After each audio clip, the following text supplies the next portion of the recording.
이제는 번제단부터 들어가겠습니다. 번제단은 동물을 완전히 죽여서 불로 태워 향기를 하나님께 드리는 장소. 그 다음에 희생의 속죄 제물이 있죠. 뭐 양이든지 소든지 뭐 여러 가지 속죄 제물이 있습니다. 근데 성경에는 요한복음에는 이제 속죄 제물이 누구죠? 바로 예수 그리스도입니다. 하나님께 나아가기 위해서는 반드시 희생 제사를 통해서 죄를 용서받아야 한다. 예, 우리 요한복음 1장 29절 한번 보세요. 그러니까 성막과 요한복음을 비교한 거기 때문에 이 성막의 각각 구조와 의미와 요한복음을 연결시키면 되겠죠. 왜냐하면 비유보다 실상이 중요하기 때문에 그렇습니다. 성막은 비유예요? 실상이에요? 비유입니다. 비유. 실상이 아니에요. 예수 그리스도의 비유입니다. 예수 그리스도에 대해서. 요한복음 1장 29절 다 같이 한번 읽어보겠습니다. 이튿날 요한이 예수께서 자기에게 나아오심을 보고 가로되 보라 세상 죄를 지고 가는 하나님의 어린 양이로다. 뭐라 그래요? 세상 죄를 지고 가는 하나님의 어린 양. 예. 근데 이 번제단에서 동물을 완전히 죽여서 불로 태워 향기를 하나님께 드리는 장소예요. 근데 예수 그리스도가 그 희생의 속죄 제물로 하나님의 어린 양이 된 겁니다. 그래서 십자가 사건은 하나님의 지혜와 은혜다. 하나님의 지혜는 뭐가 하나님의 지혜냐면요. 바로 마귀를 정죄하는 장소가 십자가 그 사건이에요. 간단하게 얘기하자면 죄 있는 사람만 죽이기에 합법적인 권세를 받습니다. 마귀는. 근데 그러니까 죄 있는 사람만 죽이게끔 그런 권세를 나름대로 하나님 앞에 부여받아요. 그래서 죄가 있으면 이 마귀가 죽일 수 있는 권세가 있는데 죄 없는 예수 그리스도를 사람을 통해서 죽여버립니다. 비로소 불법이 드러났다는 성경 구절이 있어요. 그때 마귀가 진짜 범죄한 것이 이제 물증으로 드러난 거예요. 그러니까 저 하늘나라에서 그 마귀가 범죄한 거는 물증이 없는 거예요. 사실은 심증만 있는 겁니다. 교만하기 때문에 심증만 있는 거예요. 하나님이 주신 마음을 가지고 의지를 가지고 내가 반역했는데 어떻게 해요? 이렇게 물어보면 하나님도 할 말이 없어요. 그래서 어쨌든 심증이 있기 때문에 이리와 그래서 불러드린 거예요. 조서 쓰기 위해서 불러드린 겁니다. 아주. 근데 이제 예수 그리스도의 십자가 사건을 통해서 죄 있는 사람만 죽이라고 했는데 죄 없는 예수 그리스도를 죽였기 때문에 마침내 불법이 드러난 거예요. 그래서 마귀를 정죄하는 사건입니다. 그게. 그래서 하나님의 지혜라는 거예요. 그 다음에 은혜는 뭐냐면 바로 우리가 받는 것이죠. 네. 거기다 써놓으세요. 누가복음 23장 33절. 두 명의 강도는 최후 심판의 두 부류로 나뉘는 것의 상징이다. 예수님이 십자가에서 계시고 좌우편에 우리 강도님들이 있어요, 없어요? 있죠? 근데 하나는 강도는 예수님을 조롱해요. 너 한번 구원해봐. 근데 한 강도는 뭐라 그래요? 당신 나라에 갈 때 나를 기억하소서 이렇게 얘기합니다. 그것은 그 강도는요 오늘날 우리를 얘기합니다. 예수를 딱 죽는 순간 믿는 순간 안 믿는 순간 두 길밖에 없다는 거예요. 세상 사람들은 두 길밖에 없다 우긴다 그래요. 그러나 우리 성경을 근거로 얘기하면 됩니다. 이 십자가에서 양 옆에 두 십자가는요 처형의 장소죠. 극악무도한 죄인들을 처형하는 장소입니다. 근데 한 강도는요 바로 더 예수님을 조롱하고요 세상이죠. 불신자들이죠. 그다음에 한 강도는 늦게라도 예수를 믿어서 구원을 받습니다. 그게 마태복음 25장 40절 이후에 나온 최후 심판에서 오른편에 있는 자들아 나와 함께 하나님과 영원히 함께 살자 이렇게 얘기하고요. 왼편에 있는 자들아 마귀와 함께 영영한 불에 떨어져라 이렇게 얘기합니다. 그러니까 두 명의 강도는 최후 심판 때 두 부류로 나뉘는 것의 상징입니다. 상징. 누가복음 23장 33절 옆에요. 마태복음 25장 후반부예요. 장절은 잘 모르겠어요. 후반부에 나와 있습니다. 예, 어찌됐든 이 번제단은 속죄 제물이 처형되는 곳입니다. 요한복음 1장 29절에 세상 죄를 지고 가는 하나님의 어린 양 속죄 죄물이죠. 그래서 십자가에서 처형을 당합니다. 근데 제물 중에서 뭐라고 써 있어요? 레위기나 뭐 출애굽기에 보면 뭐라고 써 있어요? 흠 있는 죄물이요? 흠 없는 죄물이라는 말이 기록되어 있습니다. 그 말은 뭐냐면 죄 있는 피는 안 된다는 거예요. 근데 죄 없는 피가 이 세상에서 존재합니까? 없잖아요. 또 동물의 피는 비유이기 때문에 히브리서에 보면 동물의 피는, 짐승의 피는 사람을 죄를 사할 수 없다고 분명히 나와 있어요. 그러니까 비유로 그런 것을 기록한 겁니다. 근데 모든 사람은 다 죄가 있단 말이에요. 죄 없는 피는 이 세상에 없어요. 그래서 하나님의 아들이 인자로 오신 겁니다. 인자로. 그래서 흠없는 희생 제물, 그 흠없는 이라는 뜻은 죄 없는, 결국 예수 그리스도, 죄 없으신 인간이 와야지만 그 속죄 제물의 조건이 형성되는 거예요. 조건이. 죄 없는 예수 그리스도가 그래서 이 땅에 올 수밖에 없는 겁니다. 그 다음에 물두멍으로 넘어가겠습니다. 대각선으로 이렇게 써있죠? 예, 물두멍은요, 이제 문을 통과해서 번제단을 통과해서 물두멍을 통과합니다. 이 물두멍에서 하는 일은 뭐냐면 예배와 봉사에 종사하는 제사장들이 수족을 씻는 곳이에요. 그 다음에 그 밑에 거 점은 바로 넘어가서 화살표로 넘어가 보세요. 번제단은 대속물로 인해 대신 희생 제물이 되는 거죠. 그럼 대속물이라 그래요. 대속물로 인해 믿음이 시작된 그리스도의 십자가를 상징하는 겁니다. 나타내는 거예요, 번제단은. 근데 물두멍은 성도들의 행위가 점점 더 죄로 분리되고 정결한 삶을 살아가는 과정인 성화를 의미한다. 그러니까 뭐냐면 한마디로 얘기하면 예수 그리스도의 십자가 사건으로 우리의 원죄는 다 사해졌다는 거예요. 근데 날마다 무슨 죄를 져요? 순이 영이한테 정죄하고 판단해요, 안 해요? 우리 솔직히 하죠? 그거는 어떻게 할 거냐고. 그거는 이렇게 물두멍에서 씻는 겁니다. 씻는 거예요. 그렇게 해서 씻으면서 우리가 점점 깨달으면서 회개하게 되는 거예요. 회개하면서 아, 우리가 잘못했구나. 그러면서 성화의 단계를 거쳐가는 겁니다. 성화의 단계. 그럼 이것은 요한복음에 어디 있냐? 요한복음 13장을 펴보시기 바랍니다. 요한복음과 비교하는 게 중요해요. 지금은 요한복음 13장 6절부터 한번 읽어보겠습니다. 시몬 베드로에게 이르시되 가로되 주여 주께서 내 발을 씻기시나이까? 예수께서 대답하여 가라사대 나의 하는 것을 내가 이제는 알지 못하나 이후에는 알리라. 베드로가 가로되 내 발을 절대로 씻기지 못하시리이다. 베드로는 참 웃겨요. 예수님 십자가 질 때도 절대 못 친다고. 그러고 여기서 발 씻기려고 그러는데 절대 못 씻긴다고. 완전히 인간의 생각으로 꽉 찼습니다. 인간의 생각으로. 근데 수제자가 됐어요. 그게 하나님의 능력이죠. 내 발을 절대로 씻기지 못하시리이다. 예수께서 대답하시되 내가 너를 씻기지 아니하면 너는 나와 상관이 없느니라. 시몬 베드로가 가로되 주여 내 발뿐 아니라 손과 머리도 씻겨 주옵소서. 예수께서 가라사대 이미 목욕한 자는 발밖에 씻을 필요가 없느니라. 온몸이 깨끗하니라. 너희가 깨끗하나 다는 아니니라 하시니. 그죠? 그러니까 원죄를 사함 받은 사람은 자범죄하고 고범죄가 있어요, 없어요? 있습니다. 구원파에게 설득하려면 성경 2구절을 대면 돼요. 처음에 요한복음을 할 때 요한복음에는요 2단을 빠지지 않고 2단에서 나올 수 있는 말씀을 요한이 기록했어요. 요한일서 4장, 2장, 그 다음에 요한복음 1장 14절, 그 다음에 요한복음 13장. 이 말씀을 하면요 여러 2단에서 이렇게 묶어놓으세요. 제가 전한 거를 묶어놓으세요. 그러면은 자료가 됩니다. 묶어놓으세요.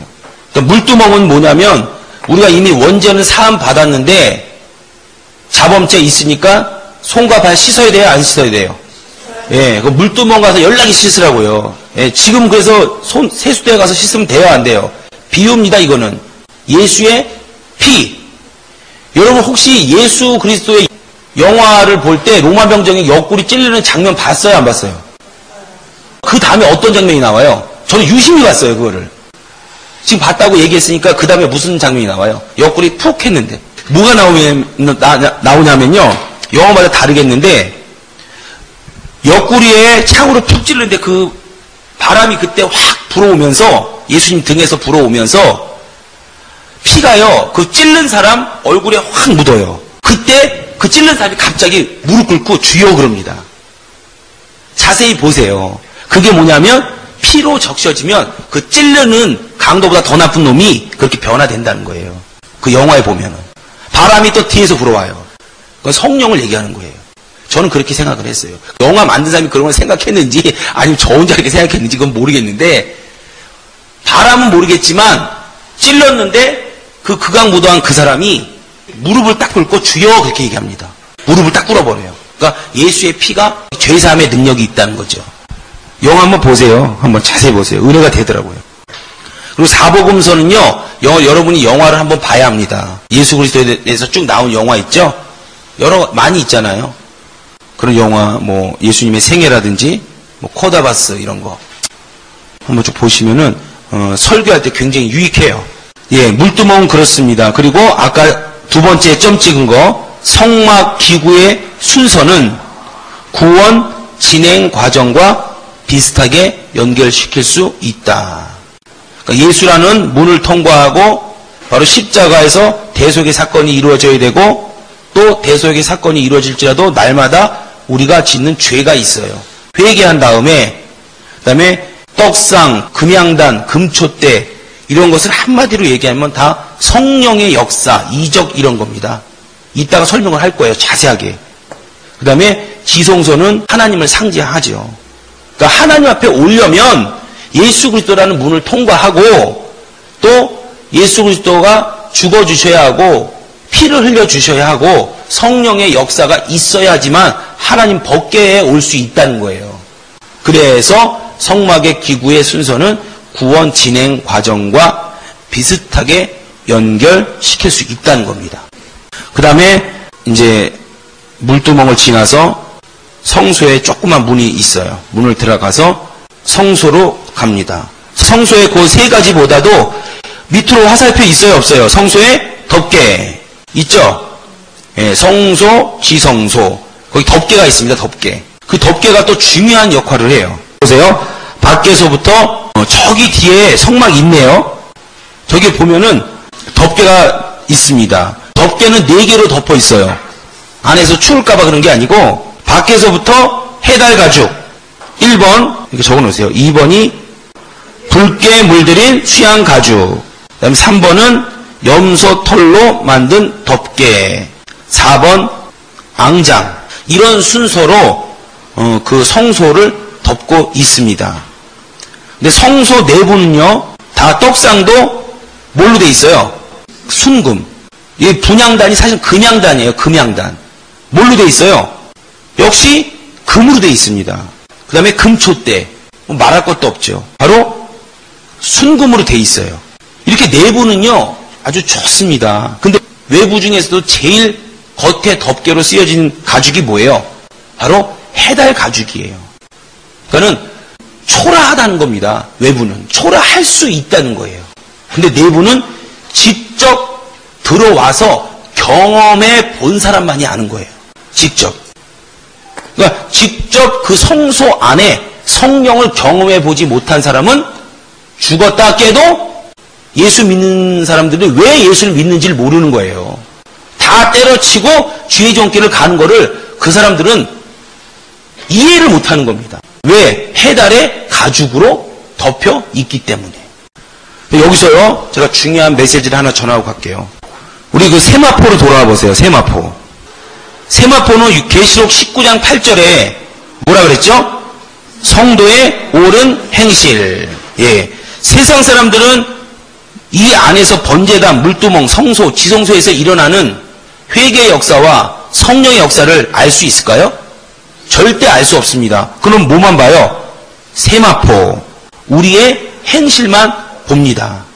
그죠? 그래서 우리가 행실을요, 잘해야 돼요. 설사 못했을지라도 기죽을 필요는 하나도 없어요. 너무 기죽지 마시고 우리는 그냥 우리의 길을 가면 됩니다.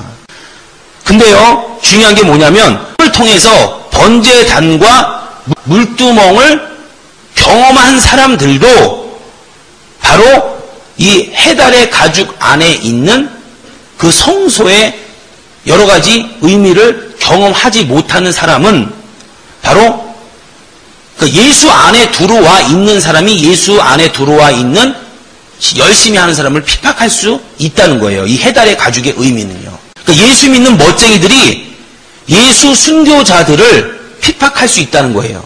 너는 꼭 그렇게 해야 되냐? 이렇게 핍박할 수 있다는 겁니다. 지금 이 해달의 가죽에서 얘기하는 의미가 바로 그런 거예요. 그러니까 불신자가 예수 믿는 사람들을 핍박한다는 거는 뭐냐면 바로 세마포예요. 세마포에 그런 의미가 담겨 있습니다. 우리의 겉모습밖에 볼 수 없기 때문에. 근데 예수 안에서도 그런 일이 벌어진다는 거예요. 예수 믿는 잡사들이 우리 예수를 위해서 더 살고자 하는 우리 신학생들을요, 마치 해달의 가죽 보는 것처럼 볼 수 있다는 거예요. 해달의 가죽 별로 안 좋대요. 거무튀튀해갖고. 그러나 그 해달의 가죽 안에는, 그 해달의 가죽 밑에는요, 바로 붉게 물들인 수양 가죽이라는 예수의 보혈이 있다는 거예요. 그리고 염소 털로 만든 덮개가 있다는 겁니다. 그 다음에 앙장이 있다는 겁니다. 그 다음에 해달의 가죽이 맨 바깥에 있죠. 그러니까 성소에서, 덮개에서 중요한 메시지는 바로 그겁니다. 그거예요. 그 다음에 붉은 수양의 가죽은요, 보혈을 상징하고요. 해달의 가죽이 무슨 의미인지 아시죠? 예. 그러니까 예수 안에서도 예수 믿는 사람이 예수 잘 믿는 사람을 핍박할 수 있습니다. 그게 바로 해달의 가죽이에요. 마치 죄사함만 받은 사람들이 성령의 역사를 경험하지 못한 사람들, 이런 사람들이 바로 예수 믿는 멋쟁이들이 이런 핍박을 할 수 있다는 겁니다. 해달의 가죽밖에 볼 수 없기 때문에 그래요. 불신자들은 세마포밖에 볼 수 없기 때문에 예수 믿으면 구원받는 게 어딨어, 이런 소리 하고 있는 거고요. 그 다음에 회개만 한 사람들은 성령의 역사가 어딨어, 성령의 역사는 2000년대 끝났어, 이렇게 얘기합니다. 이렇게. 그러니까 세상 사람들이 예수 믿는 사람을 핍박하고 예수 안에서 더 잘 믿는 사람들을 핍박하는 일들이 벌어지는 거예요. 우리는 어디 와 있어요, 지금? 성소 안에 와 있죠? 성소 안에, 휘장 안에, 지성소 안에 이미 들어와 있는 사람들이에요. 그래서 예수 믿는 멋쟁이들한테, 성도들한테, 그 다음에 불신자들한테 그 사람들 의식할 이유가 아무것도 없어요. 의식할 이유가 아무것도 없습니다. 그 다음에 붉은 수양의 가죽은 뭘 상징한다고요? 예수님의 보혈. 그 다음에 그 아래 염소, 털, 덮개. 이것은 우리 레위기 16장을 한번 펴보세요. 16장 6절부터 10절까지. 이게 이제 염소의 털의 덮개를 왜 썼는지를 이제 나타내는 것이고요. 이제 읽어볼게요. 아론은 자기를 위한 속죄제에 수송아지를 들이대 자기와 권속을 위하여 속죄하고, 또 두 염소를 취하여 회막문 여호와 앞에 두고. 그러니까 두 염소예요. 두 염소. 염소라 그래도 되고 양이라 그래도 됩니다. 큰 중요한 거 아니에요. 그건. 두 염소를 위하여 제비 뽑되, 한 제비는, 그러니까 한 제비 뽑은 염소는, 이런 뜻이에요. 그게 생략된 거예요. 한 제비 뽑은 염소는 여호와를 위하고, 그러니까 제물로 드려진다는 겁니다. 그 다음에 한 제비 뽑은 염소는 아사세를 위하여 할지며, 아론은 여호와를 위하여 제비 뽑은 염소를 속죄제로 드리고. 속죄제 어디서 드렸어요? 아까 번제단에서 드렸죠? 네, 거기서 드리는 겁니다. 아세사를 위하여 제비 뽑은 그 한 염소는 산대로 여호와 앞에 두었다가 그것에게 속죄하고 아사세를 위하여 광야로 보낼지니라. 이게 무슨 의미인지 아시죠? 두 염소가 있는데 한 염소는 제물로 번제단에서 죽입니다. 또 한 염소는 이스라엘의 모든 백성의 죄를요, 그 대제사장이 바로 그 염소 머리에 안수를 해요. 죄를 전가시킵니다. 근데 그 염소가 어디로 보내져요? 광야. 근데 광야로 염소가 보내지면 살아올 확률이 몇 프로나 될까요? 없어요. 반드시 다른 짐승의 먹이가 됩니다. 그것은 뭘 의미하냐면 우리의 죄가 십자가로 완전히 전가됐다는 걸 의미하는 거예요. 그러니까는 그 붉은 양의 수양 가죽도 사실은 예수님의 피를 상징하는 것이고요. 그 아래 염소 털 덮개도 예수님이 하나님의 죄를 지고 가는 하나님의 어린 양. 다시 말해서 요한복음 1장 29절. 거기도 요한복음 1장 29절이에요. 예수님을 상징하는 겁니다. 요한복음 1장 29절이. 그 예수님을 상징하는 거예요. 그 다음에 해달의 가죽 역시요. 뭐라 그래요? 예수님 겉모습을 흠모할 것이 하나도 있다 없다? 없습니다. 마치 예수님이 해달의 가죽 같은 거예요. 역시 해달의 가죽도요. 예수님의 모습입니다. 그러나 그의 내부는 하나님의 아들이요. 엄청난 능력자요. 천국을 예배하시는 분이십니다. 그래서 성소의 덮개는요. 거의 다 예수님을 상징하고 있는 거예요. 그 다음에 앙장은요. 청색, 자색, 홍색, 흰색의 실로 수놓은 앙장입니다. 청색은 뭐라고요? 하나님의 아들. 자색은 뭐라고요? 왕. 홍색은요? 피. 흰색은요? 예. 어떤 색깔 제일 좋아하세요? 피요? 예. 그 다음에 청색. 하나님의 아들. 복음서로는 뭘 얘기하는 거예요? 지금 우리가 배우는 요한복음을 얘기하는 겁니다. 청색은요. 요한복음. 자색. 왕. 이건 뭐예요? 마태복음을 상징하는 거예요. 홍색. 피. 재물이죠? 소. 마가복음을 상징하는 거예요. 이거는. 그 다음에 흰색은 뭐라고요? 인자. 뭘 상징해요? 사람으로 오신 예수가 인자죠? 누가복음에 보면 인자란 말이 굉장히 많이 나옵니다. 그래서 흰색은요. 인자라는 누가복음을 상징하는 거예요. 역시 이 앙장도 예수님을 상징하는 겁니다.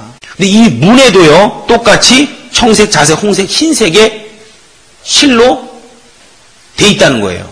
역시 이 문으로 들어온 사람들도 하나님의 아들, 그다음에 왕으로 오신 예수, 예수의 피, 그다음에 인자로 오신 예수를 다 알라는 거예요. 예수 그리스도의 문으로 들어올 때도 똑같은 실로 그려져 있다는 거예요.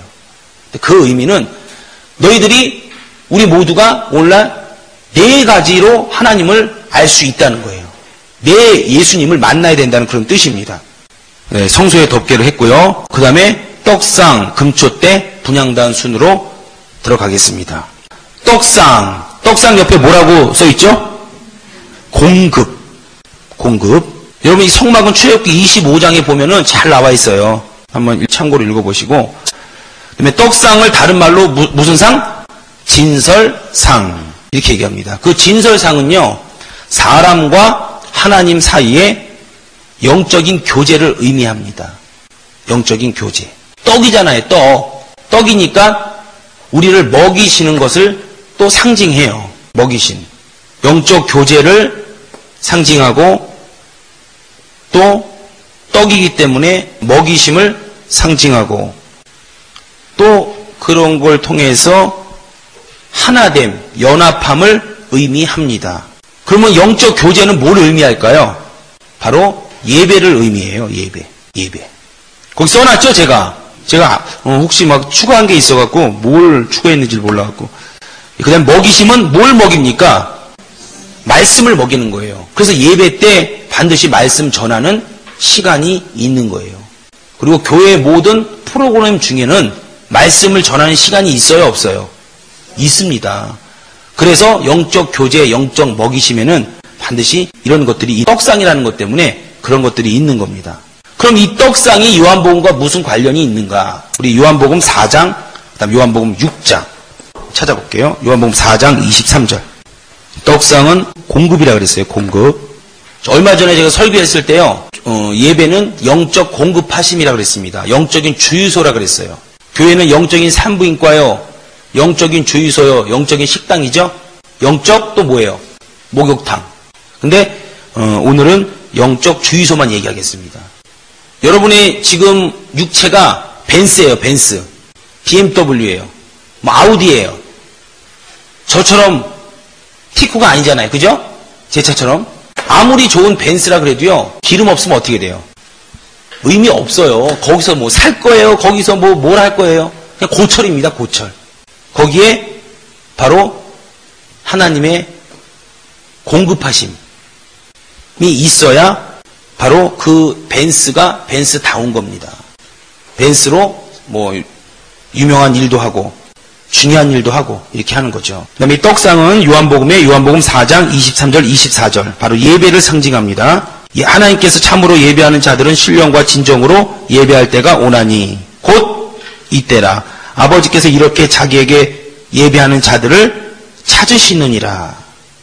하나님은 영이시니 예배하는 자가 신령과 진정으로 예배할지니라. 하나님께서 신령과 진정으로 예배하는 자를 뭐 한다고요? 찾는다는 거예요. 하나님이 찾는데 그 사람에게 기도 응답이 안 되겠어요? 그 사람의 묶인 문제가 해결 안 되겠습니까? 여러분 잘 생각해 보세요. 내가 예배를 성공하고 있나? 안 성공하고 있나? 아니, 예배를 내가 귀중하게 생각하고 있는지 안 귀중하게 생각하고 있는지 잘 생각해 보시라고요. 신앙생활의 성패는요, 거기 있어요, 거기. 다른 데 있는 게 아닙니다. 기도를 많이 한다고 신앙생활을 잘하는 게 아니에요. 첫 번째는 뭐냐면 바로 먼저가 예배에 성공하는 겁니다. 그래서 하나님의 공급하심이 제대로 오죠. 영적 주유소에서 좋은 기름이 들어가야죠. 얼마 전에 우리 교인이에요. 주유소에서 휘발유를 넣어야 되는데 경유를 넣어버린 거예요. 근데 완전히 안 가지는 않나 봐요. 조금 가나 봐요. 그러다 연기 나고 터지나 보더라고요. 돼요, 안 돼요? 안 됩니다. 정확하게 하나님의 공급하신 말씀을 내가 먹어야 돼요. 먹어야 됩니다. 그게 바로 예배예요. 예배. 성막으로 가면 떡상입니다. 떡상. 그래서 요한복음 4장에는 신령과 진정으로 예배 드려야 한다라는 말이 있는 거예요. 또 요한복음 6장 63절에 뭐라고 써 있어요? 위에 보면 요한복음 6장 써 있죠? 거기에 6장에다가 이렇게 써놓으세요. 6장 63절하고 점 찍고 오병 이어 이렇게 써놓으세요. 6장으로 넘어가 보세요. 6장으로. 오늘 요한복음만 성막하고 이렇게 비교해서 찾으면 됩니다. 63절은요. 이렇게 너희에게 이른 말이 영이요 생명이다. 요것만 기억하시고요. 그 다음에 요한복음 6장 32절 보세요. 예수께서 이르시되 내가 진실로 진실로 너희에게 이르노니 하늘에서 내린 떡은 모세가 준 것이 아니라 오직 내 아버지께서 하늘에서 내린 무슨 떡? 참떡을 너희에게 주시나니. 하늘의 떡은, 하나님의 떡은 하늘에서 내려 세상에게 생명을 주는 것이니라. 하나님의 떡이 그럼 뭐예요? 예수님. 예수는 길이요 진리요 생명. 예수님은 길도 되고 진리도 되고 떡이신 참떡이신 생명도 되는 겁니다. 그 다음에 34절 저희가 가로되 주여 이 떡을 항상 우리에게 주소서.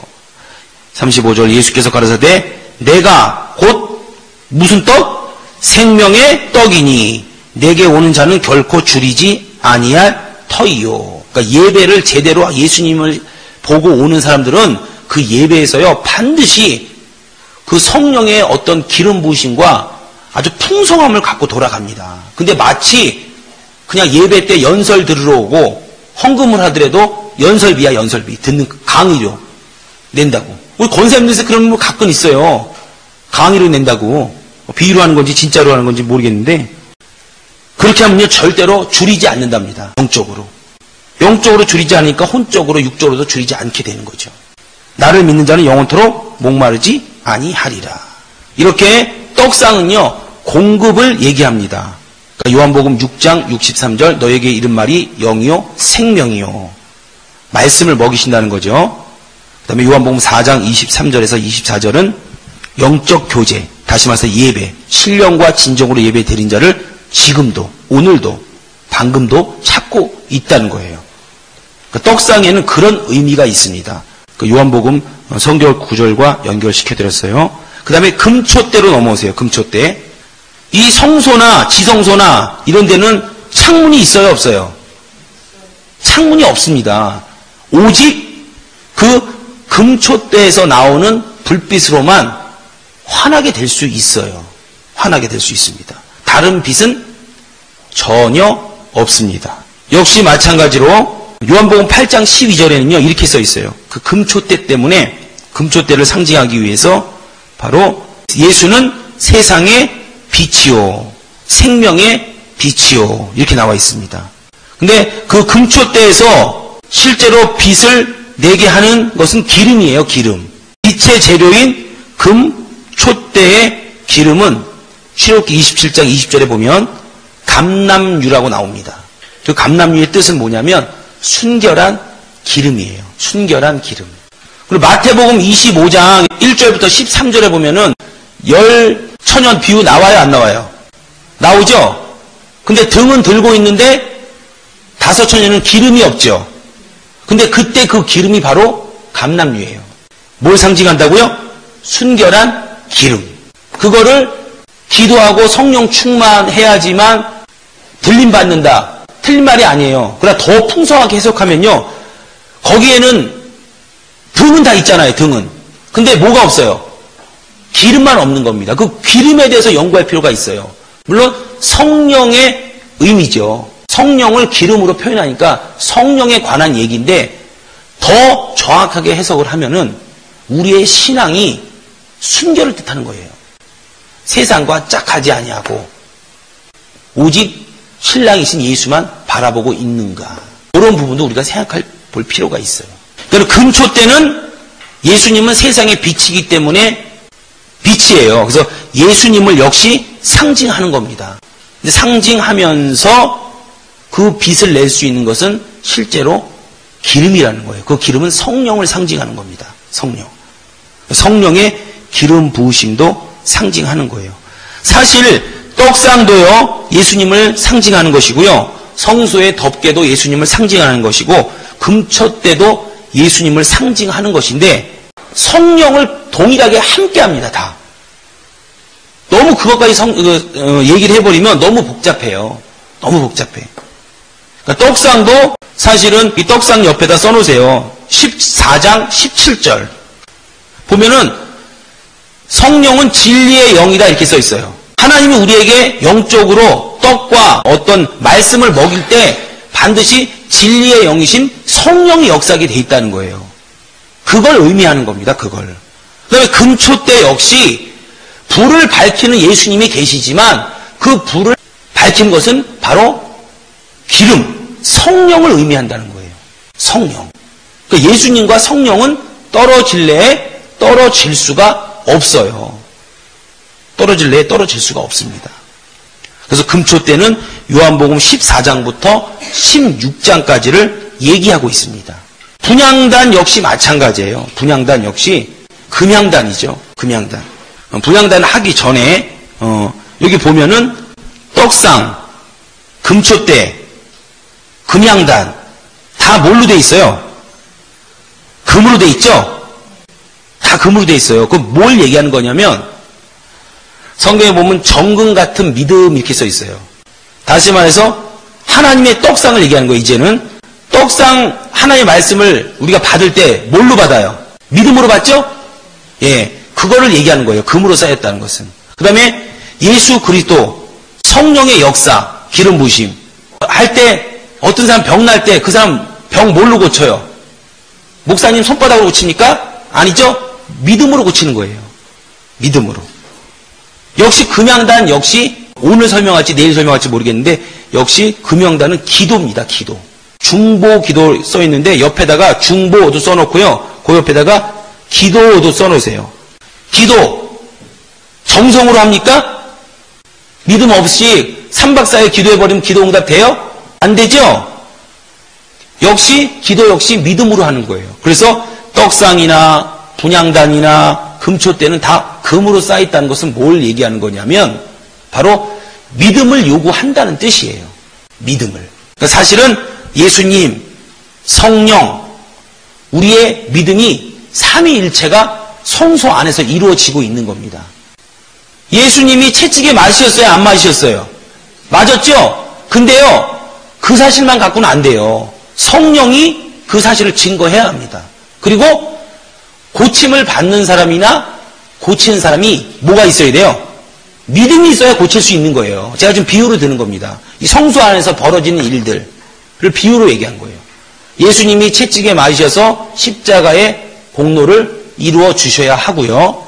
그다음에 성령이 그것을 보증해서 역사해야지만 고칠 수 있는 거고, 또 성령이 역사할 수 있는 도구인 바로 우리가 믿음이 있어야 되고, 고침을 받는 사람이 또 믿음이 있어야 예수님과 성령님과 우리가 삼위일체가 되어서 역사가 일어나는 거예요.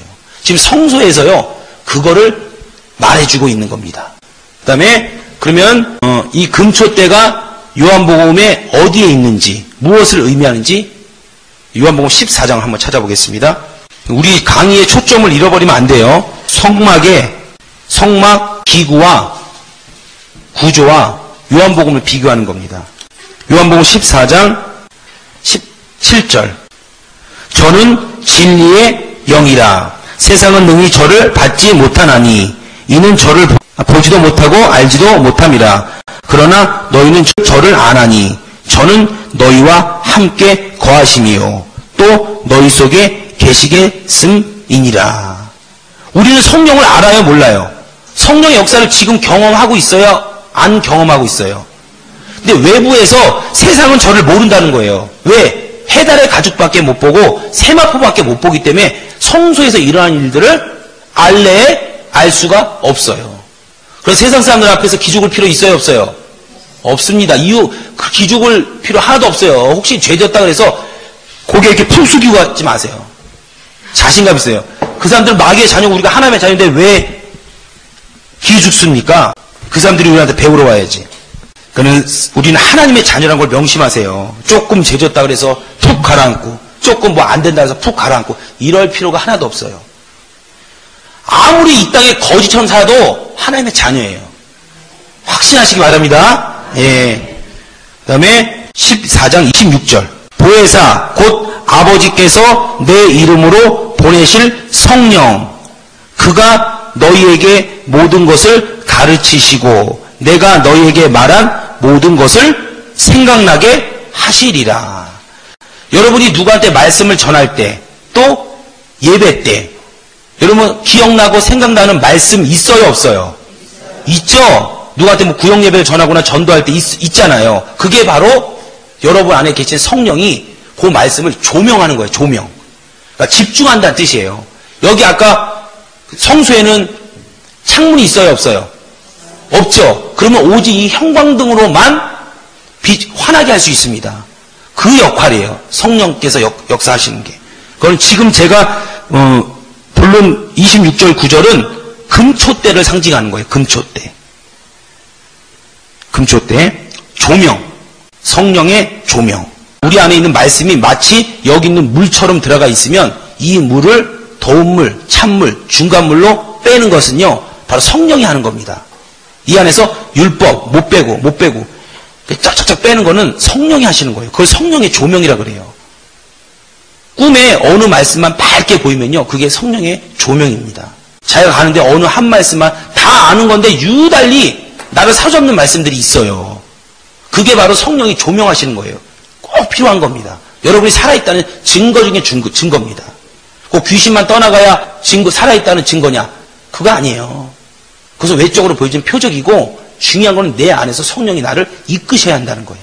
보혜사 곧 아버지께서 내 이름으로 보내실 성령, 그가 너희에게 모든 것을 가르치시고 내가 너희에게 말한 모든 것을 생각나게, 기억나고 생각나게 하시리라. 15장 26절.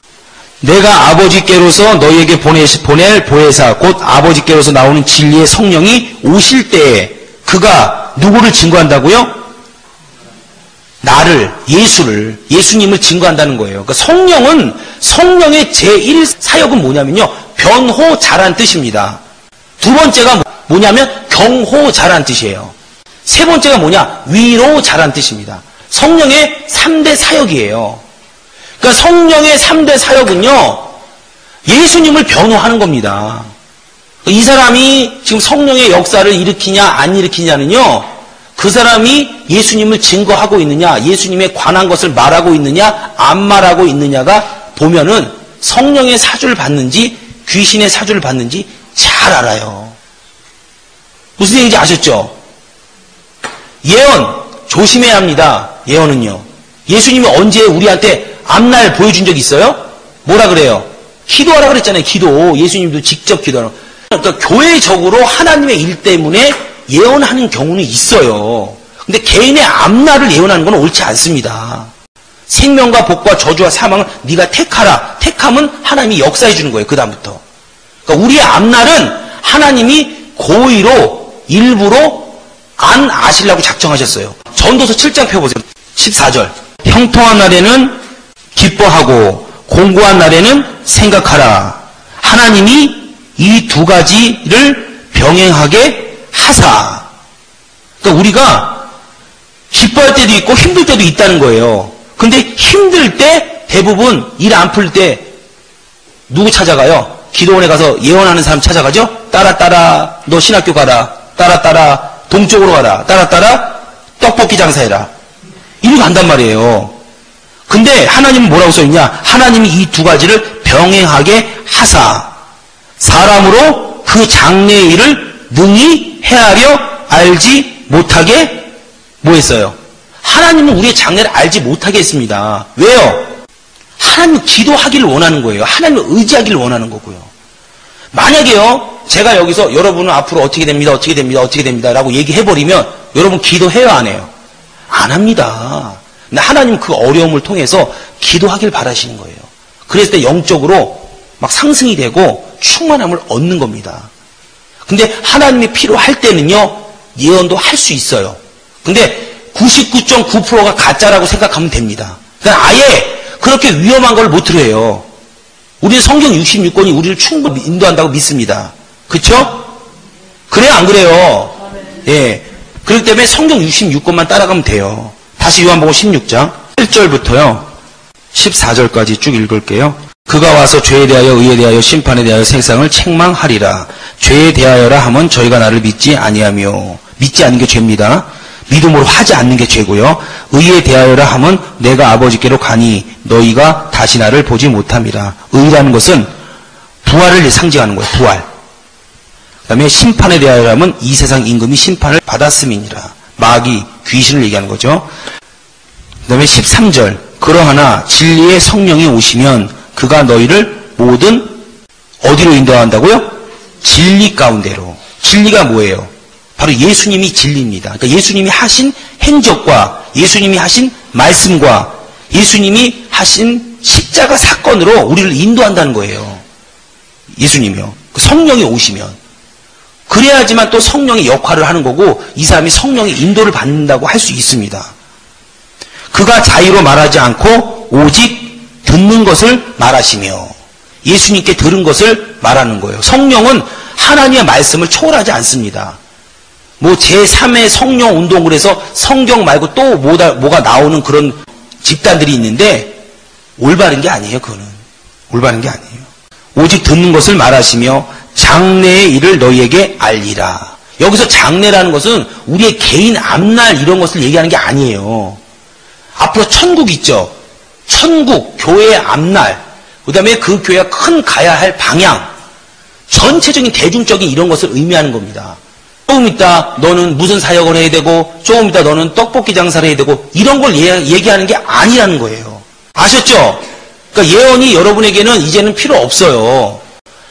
구약시대 때 신약에 예수님에 대해서 예언한 겁니다. 그리고 앞으로 요한계시록 때 이루어질 일들을 지금 예언하고 있는 거예요. 이것을 개인의 앞날의 예언이라고 생각해 버리니까 문제가 많이 발생하는 거예요. 그런 예언은 실제로 있으나 아주 적습니다. 그리고 위험합니다. 또 우리나라 같은 경우는 샤머니즘이나 점하는 문화가 발달했기 때문에 악한 영들이 아주 잘 속일 수가 있어요. 저도 우리 교구에서요 실제로 안수했는데 예언이 터진 거예요. 근데 뭔가 조금 이상해. 알고 봤더니 무당 귀신이 와서 속인 거예요. 똑같아요. 성경 구절도 읽어주고. 근데 계속 하다 보면 하나님이 영감을 주십니다. 무당 귀신이 와서 속이는 거예요. 굉장히 많아요. 굉장히 많아요. 그러니까 그런 위험한 거를 우리가 할 이유가 없어요. 이것만 따라가세요. 이거. 정경이 무슨 뜻? 기준, 척도. 여러분의 신앙생활의 기준이라는 거예요.